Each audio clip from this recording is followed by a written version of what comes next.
least to me, it shows that it's full screen. Yeah, now it's okay. Okay, perfect. So I suppose most of you have dealt with cultural heritage issues and how projects related to cultural heritage can fit, or to culture in general, can fit in the rural environment. So let's consider for a moment, it's no need really to answer this question, it's just a teaser. What is cultural heritage to you, and is it visible around you, particularly those people who live in the countryside or are related to the countryside? In some cases, it could be there, but you don't actually realize it. Why? Because cultural heritage is a multifaceted thing. It can be tangible and intangible. The tangible is easy to locate. It's all about buildings, monuments, towers, castles, archaeological sites, historic houses, etc. It's about historic landscapes, where you can see, for example, landscapes where battles took place. It consists of museums and collections, of archives, and of any kind of artistic artifact of the past. So you can approach it with your senses, basically.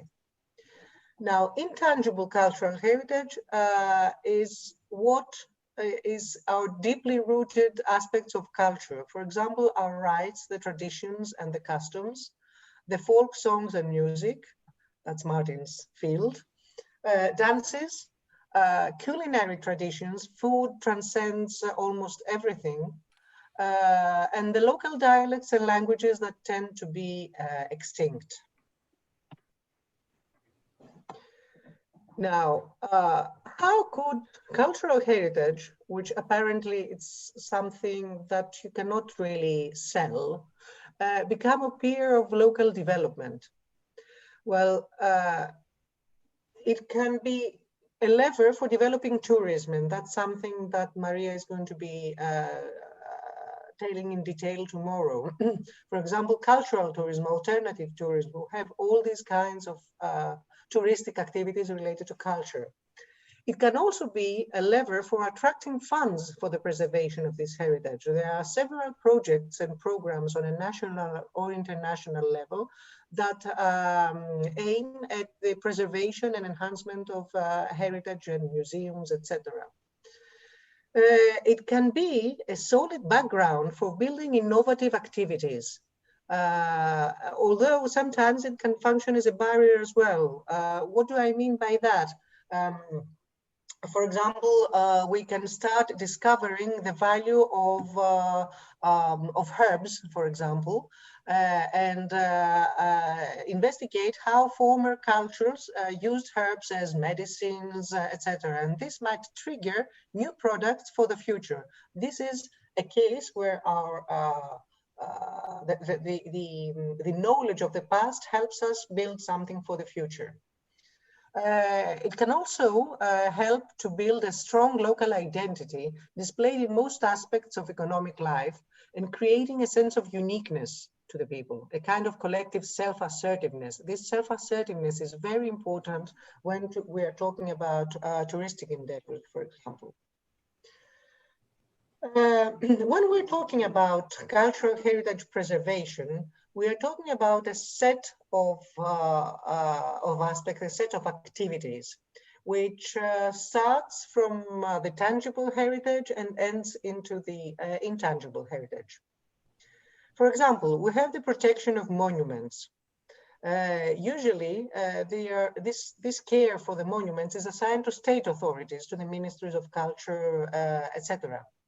However, this is not the case in all European countries. In many countries, for example, it's local governments that take care of the monuments. Also, local communities, in many cases, can intervene and try to valorize their own built or natural heritage because the state authorities or the local authorities are a bit reluctant or slow to do that. I don't say by that, I don't mean by that cultural association can go and just start restoring a house on their own, but they can push people and authorities towards this direction. And the process of protecting and interpreting, as we say, the monuments, we have to enhance the value of cultural heritage assets. This is usually done by specialists, by historians or sociologists, ethnologists, curators, who research on the relation of a given cultural heritage asset to the community that produced it, and also to the present-day community that surrounds it. This means that they let us know what it was and how it was used in the past, but also they let us understand what we can do of it at present, and why this is important to a modern local society. The next step is to preserve the asset for future generations, to go on and restore it. And this is a work done mainly by people working in the conservation sector. For example, architects, conservators, artists, since we have artists in our trainees group, all of them work together in order to restore the asset to its initial form. And this is a difficult part of the management, since they have to address not only practical issues, like how I'm going to get money, for example, to do it, but also ethical issues. To what extent do we restore something?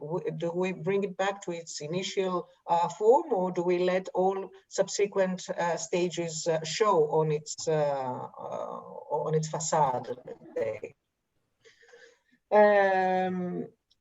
A difficult thing to do is to address the cost for maintenance, because we need to establish all the costs in a very detailed form, and also ask for financial support from state resources, maybe from the regular income of a monument, like what we get from tickets, from international resources, or from private institutions, private donors and sponsors, and etc. Now, if we want to enhance our intangible heritage, there the situation is a bit more difficult. For example, it's difficult to preserve an intangible heritage without fossilizing it, without turning it into a spectacle, something that we are going to watch only. Therefore, it is very important when we're talking about intangible heritage to introduce the term living heritage. We don't want just folk dances that are viewed by the tourists, let's say, in a region and displayed in a theater. We want it to be part of the daily life, or at least of the common shared traditions of the inhabitants of the region.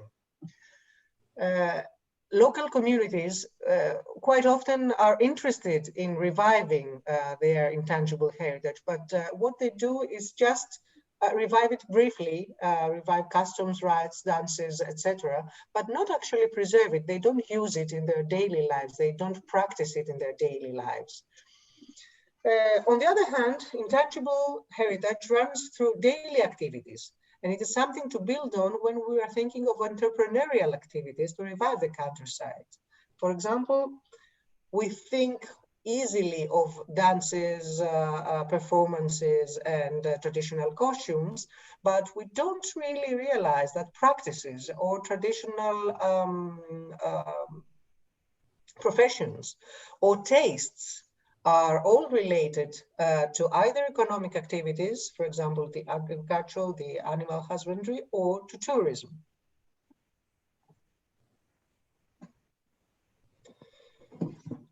When we are talking about our cultural heritage and its preservation, we need to realize that we have to raise public awareness. What this means? This means that we need not only to realize ourselves that it's important for our community, but also to display this importance so that other people can understand it. Sometimes local communities tend to feel, not very proud of their own cultural heritage. But they don't perceive how attractive this heritage might be for others, for incomers, for foreigners. And sometimes they don't even realize how important this is for themselves, because it's something that they share one with another, and it creates a common code of communication for them. If we have a plan to restore, revive, or reuse a cultural heritage monument, or to regenerate a feature of intangible cultural heritage, we have to make people aware.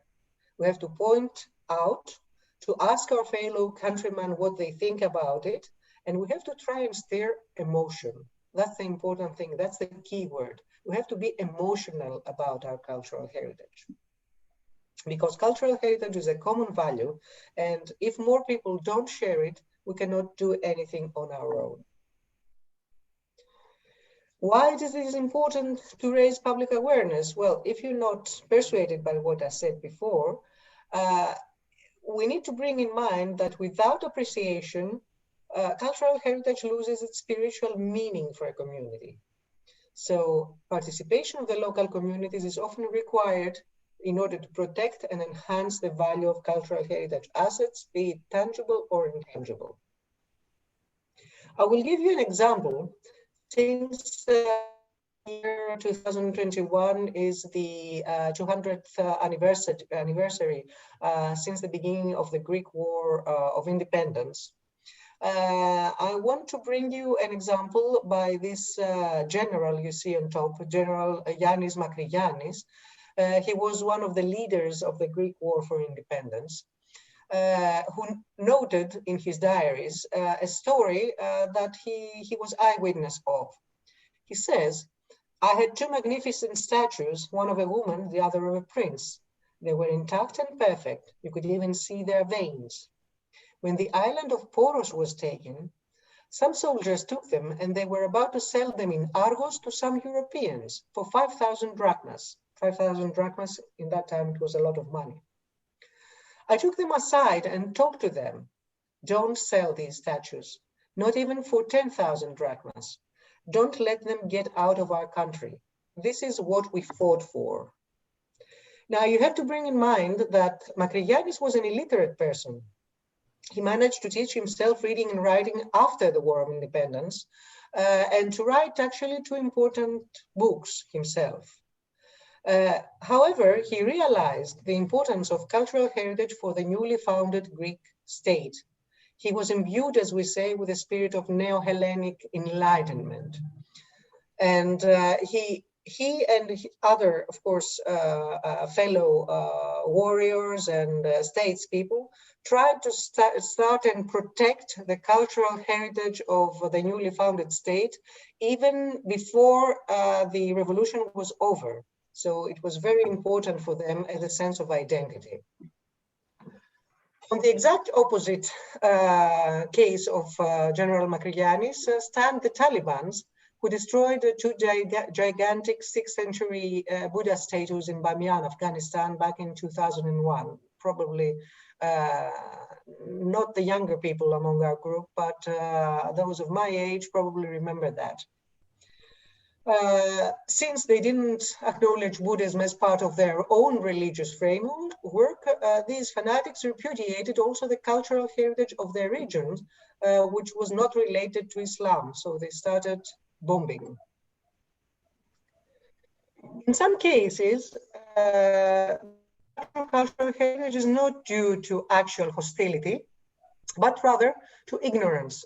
For example, probably this happens also to rural countryside in your countries.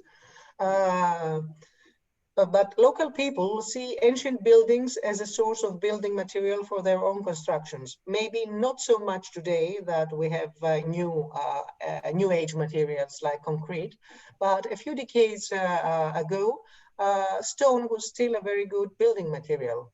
So, for example, the dead cities in northern Syria, even before the war, although they stood there for centuries, being a cluster of buildings dated to the 4th to 6th centuries AD, became literally a quarry for local population in the 1960s and 1970s, when rural population, most of whom worked as herdsmen, they had animal husbandry. They made their settlements nearby and started taking all the building material, and these exquisite buildings started collapsing until the Syrian government realized what was going on. Then they started actively protecting the monument. So in the process of raising cultural awareness about the cultural heritage, a pivotal role is given to the local authorities. And as I know that many of you are related to the local authorities, please keep in mind that you can influence them positively in this direction. Why are local authorities important in the prospect of raising cultural heritage awareness, and which is their role? Can you think of examples from your hometown? Bear it in mind for our discussion at the end of this session. And let's go on and see some example of activities that can be organized by local authorities or even by local NGOs and associations in order to raise awareness about your cultural heritage.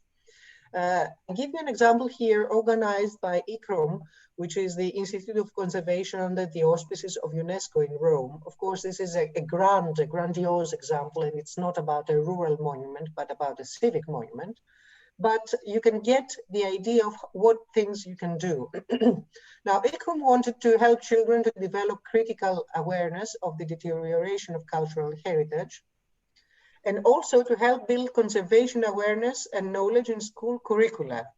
So they got two groups of school children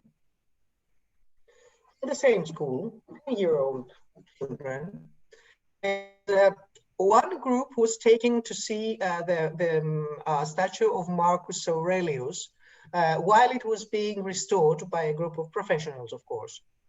So one group was taken around by the conservators themselves, who explained everything, all the process and who Marcus Aurelius was, etc. The other group just went and visited the monument, as we mostly do in museums or other historic places.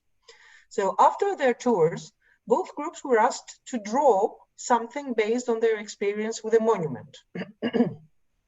So you can see the results of the two groups. The one above is the result of the children who only saw the monument. So they present something very static. It's a beautiful drawing, but it doesn't tell us anything. Whereas the other group who got all the details and all the excitement probably conferred upon them by the conservators and the archaeologists, etc., they made a comic out of it. You can see it's so much more lively. And this course apparently changed even the life courses of children, because afterwards, when interrogated, many of the children said that they wanted to be conservators and archaeologists, etc. You can also raise awareness on the intangible cultural heritage. And this is something that we see very often organized in rural areas. For example, we hold music and dance performances and festivals. We hold food festivals. We have traditional products contests among the ladies, particularly of a specific village. Here at the bottom, you can see women at the municipality of Farcadona preparing traditional pies. And also you can organize excursions for collecting raw products from nature, like herbs, mushrooms, etc. And also some specialized skilled people can teach the rest of the group what to do with them, processing. It's very important, apart from restoring and preserving the cultural heritage, it's also important to monitor it and protect it against hazards. because monuments, particularly the tangible cultural heritage in rural and remote areas, is prone to decay and destruction. And this is particularly evident regarding monuments and sites which suffer from natural and human-induced causes of decay, as well as regarding intangible heritage, which is prone to extinction by nothing other than globalization and modernization. Younger generations tend to disregard their intangible heritage.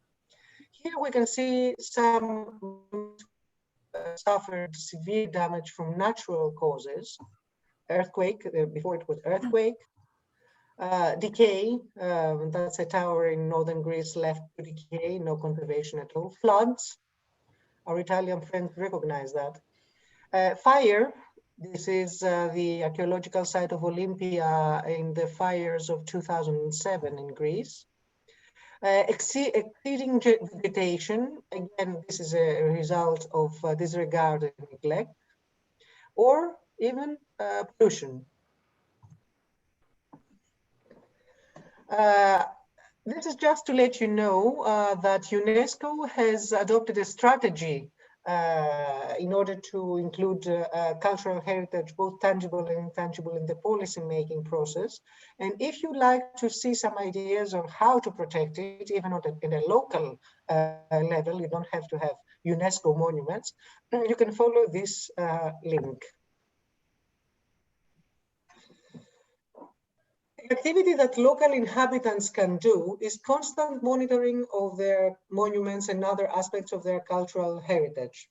And what they can also do is communicate the threats that they see to the authorities. If this is done in an organized way, it can lead to the creation of protected areas, or at least to the creation of systematically monitored areas through specific projects. For example, we have a very good initiative in Greece, which is called the Parasian Park, Heritage Park. Unfortunately, one of the leaders, Professor Panagiotta Panzou, is not with us today. She couldn't make it, although she was invited. But we hope to have her with us either at the conference in Farcadona or at any other training before the end of this project. What happened in the Parasian Park, this idea started at least a decade ago. The Parasian area is located in a very difficult to access and remote mountainous region among the prefectures of Arcadia, Elis, and Messenia in the Peloponnese. This was a rather abandoned area, but a few inspired people, local people, asked the help of universities and international centers to send there some experts and try to delimitate this entire region in order to make it protected to the extent that could be protected, and enhanced in order to make it also known to the people. And they wanted to instigate walking tours and other non-destructive kinds of tourism in this region for people who love monuments and who love nature. So gradually, this idea became realized, it became implemented. And nowadays, every summer, special cultural heritage management courses and schools, summer schools, are held in the region, both for experts who come from other places of Europe and the entire world, actually, and for the locals who learn to appreciate and to protect their own natural and cultural environment. Okay, I don't want to be very lengthy in what I say. So just to wrap it up, we have to bear in mind that cultural heritage exists almost everywhere. It may not be fancy. It may not be, unique archaeological monuments. It may also not be very well maintained. However, it may be enhanced properly, and it could it may not also be enhanced properly, and therefore it does not bring loads of money to the local community.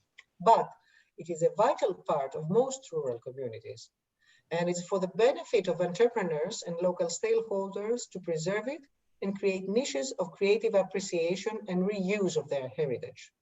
Because after all, this is part of our identity. Okay, thank you very much for following this initial presentation. Let's see who would like to have a word and remark.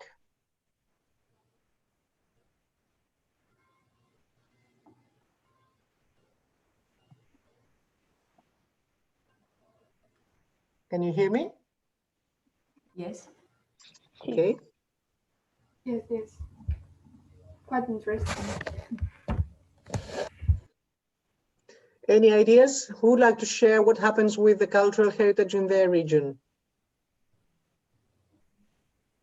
Actually, what you have explained before is what actually happens in my introlar. Because, for example, we have a tower which is destroyed because of the year, with the nature, what you have explained. But people says always, okay, we have here a lot of cultural heritage, but no one wanna do something or do, I don't know. For example, the mayor Frank and I, we have talked a lot about it because it's it's a pity that it is there and no one's do anything. So maybe the first initiative could be from ours, from the public institutions. As that that was. Yes, exactly. That's why I made the presentation, because I want to show that people can also instigate protection of their monuments. We don't have always to expect the public authorities to do something. Sometimes public authorities need some pushing, okay? Anybody else? Not even it's like nobody pay attention to what we are trying to recognize and to show how important it is. But even the farmers and the local people, for instance, there is a type of building that it's called piedra seca. I don't know how to say it in English. That It's a building method. Just with stones, without Yes, we have the same. nothing to fix it. And there, here in Extremadura, there are many works with the walls around the paths, no, and they are falling down, and the UNESCO recognize it as a cultural heritage, but there were nobody pay attention to it. But you know that in Greece, for example, we have specific programs for the protection of this kind of building technique, led by the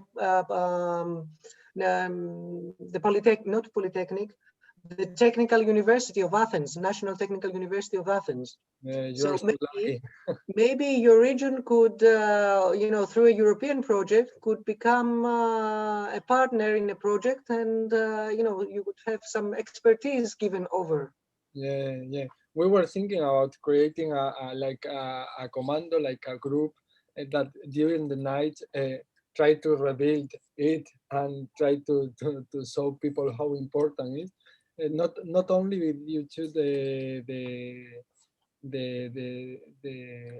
the work of building, but the how important is also, for example, for nature. No, there is a small ecosystem where insect animals live there, and how it work. No, so yeah, we I'm thinking about how to to recover it and to make people.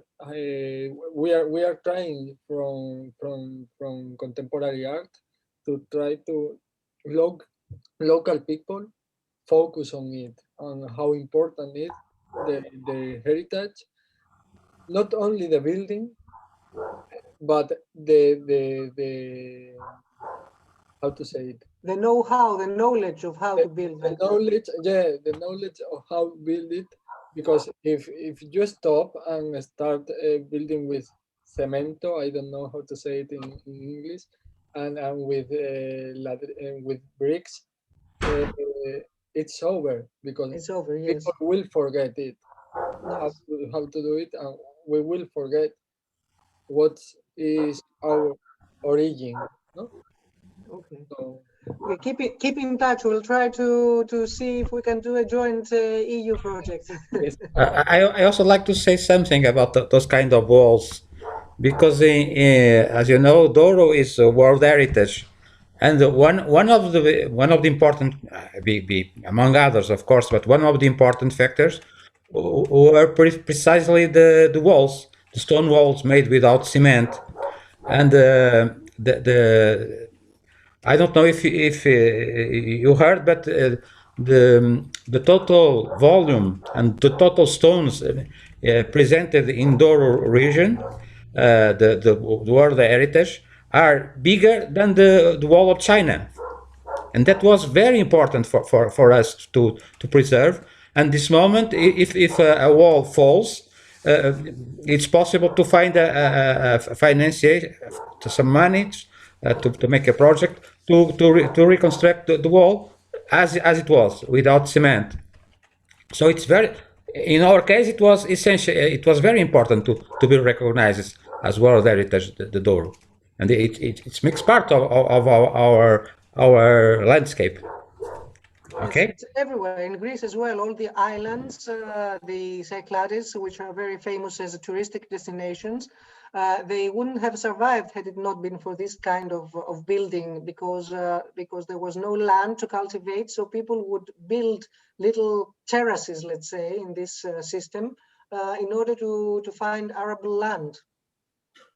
So it is also very important here. I would like also to comment on a friend.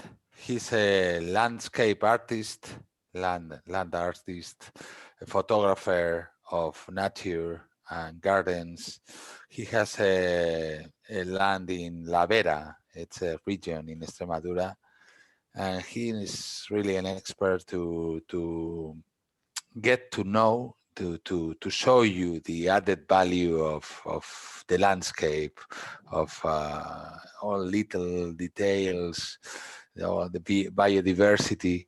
And he told me, I have talked with the mayor many times to try to preserve the walls, and he's proposing the region as a biosphere protected area, reserva de la biosfera. And he said, I just can convince them when I talk in terms of economy, in monetary terms, like saying, this wall lasts so many years, so it's really rentable, because you spend that, but you will get, just to tell that he had to translate in economic terms what in other meanings he could say about artistic and heritage value of the landscape. Yes, that's usually the problem. Just monetary reasons can be proven detrimental to cultural heritage, but it's our job to try and reverse this and show that only with the protection of cultural heritage we can reach sustainable development. And this is the big stake to be won nowadays. Not just development, raise everything, build hotels, but create sustainable development. Okay, if nobody has anything else to say for the moment, we may go on to the second presentation. Anna Sophia. I have something. Yes, yes. Sorry.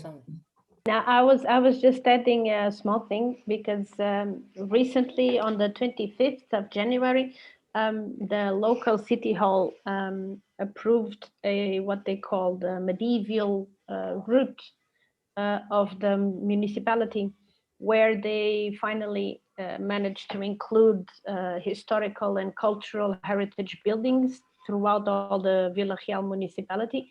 In between them, the Torre de Quintela, that when the Spanish colleagues came, they were there. And so they made this, they will have a budget of about one and something million euros to recover architecturally correct recovery of these historical buildings, and in some way promoting this cultural heritage, architectonic cultural heritage here in the area, which is well, a way to ensure this heritage in some way. Great. Alessandro That's great news. wanted. Yeah, Alessandro wanted to say something. yeah, Yes, yes. yes. I wanted to say that I think about Extremadura as David and Celia talk about it. And what I see here is a lot of historic patrimony or cultural heritage very dispersed. No? It's like there are small things around the region, but they are not connected. Or maybe I don't know the ways they are connected, but what I find is they are really unknown, actually. So I think the path could be how to create this network of cultural heritage, shared cultural heritage, and offer something. I mean, it's like you can complain about the local authorities that they don't do anything or whatever, but I think it's on us. I mean, it's the locals who need to take the responsibility for it and try to offer. Uh, I don't know if we think about economical terms, it has to be related to tourism, probably no, I think, or some kind of natural artistic tourism, which brings together all this patrimony. I don't know Yes, Yes, if the idea is. we're going to explore some ways in which this can also bring some money in order to be sustainable, both today and particularly tomorrow. So yes, we can understand that nobody can, no state and no local authority can sustain monuments and cultural heritage just for the sake of it. But if we think of ways in which to link it to viable economic activities, not only tourism, but also production and other things that we're going to explore together, then we can change our mind. Perhaps it's not as fast paying as other solutions, but in the long run, it can create solid economic development for a few regions, even if it's not a spectacular economic development. Just one last thing, and then I shut up. But I was thinking that when we talk about heritage, we most of the times we focus on the big monuments. No, I mean church, palace, and all that big things that look pretty nice in the photos. But I think that we have also to focus on the popular heritage. I mean the for example, that small wall that surround the huerta. How do you say huerta, Martin? I don't know. gardens, sí, gardens, or Or just like that small house that is the house where the farmer used to live in the past. No, I mean that small things that build our territory, that build what we are and where we come from. No. Exactly, exactly. But we are going to explore all kinds of different levels of and also see some solutions right now given to former buildings that lay there and how they were sold into museums and into hotels and into other kinds of living part of our daily lives. May I proceed now to the second presentation? Yes, please. Rosa wants to say something. Okay, Rosa, yes.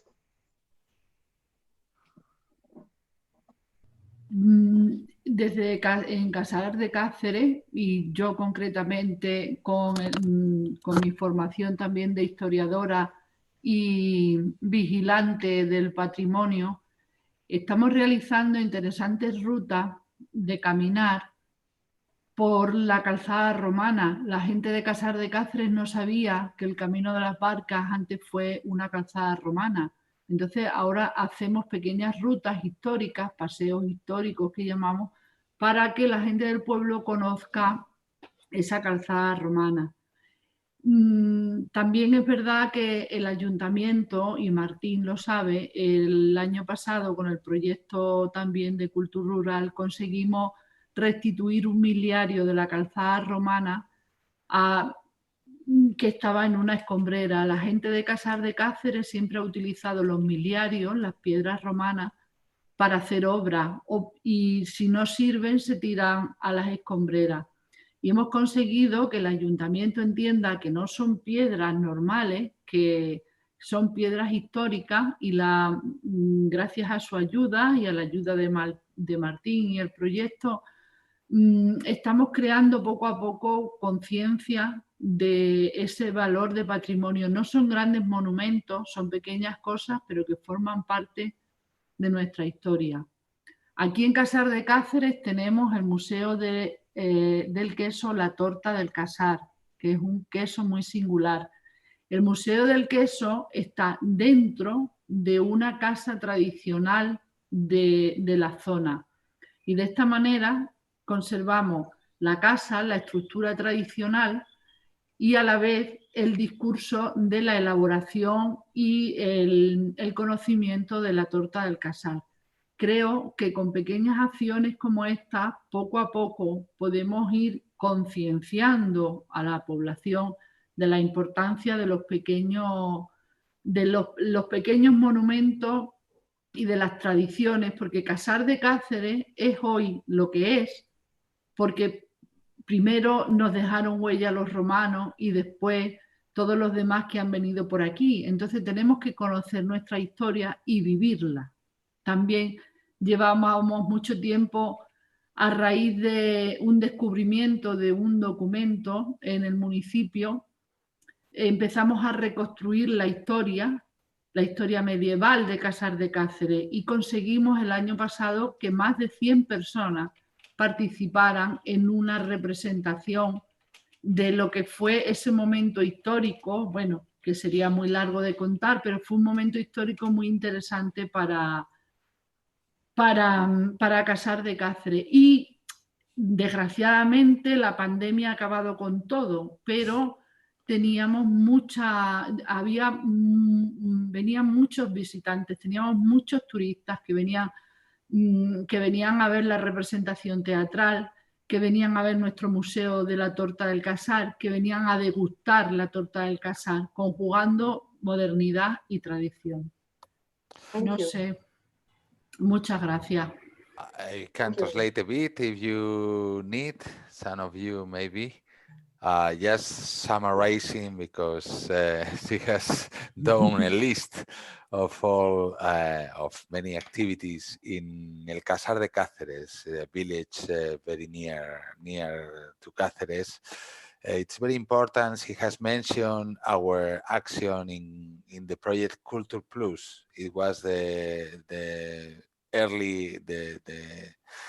former project, Erasmus Plus project that we had almost with the same partnership, and we have helped to conscious the city government to take care of a miliario, a milestone in the ancient Roman way of Silver Way, Via de la Plata.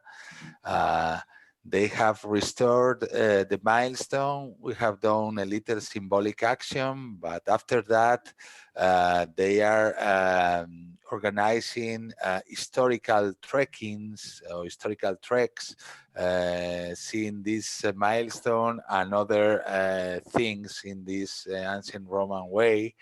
They also have quite a good success with the Museum of the Cheese. The Torta del Casar is the local very famous cheese from the village, but they, in the same action, they restore and safeguard a traditional house and the knowledge of making this cheese with the Museum of Torta del Casar.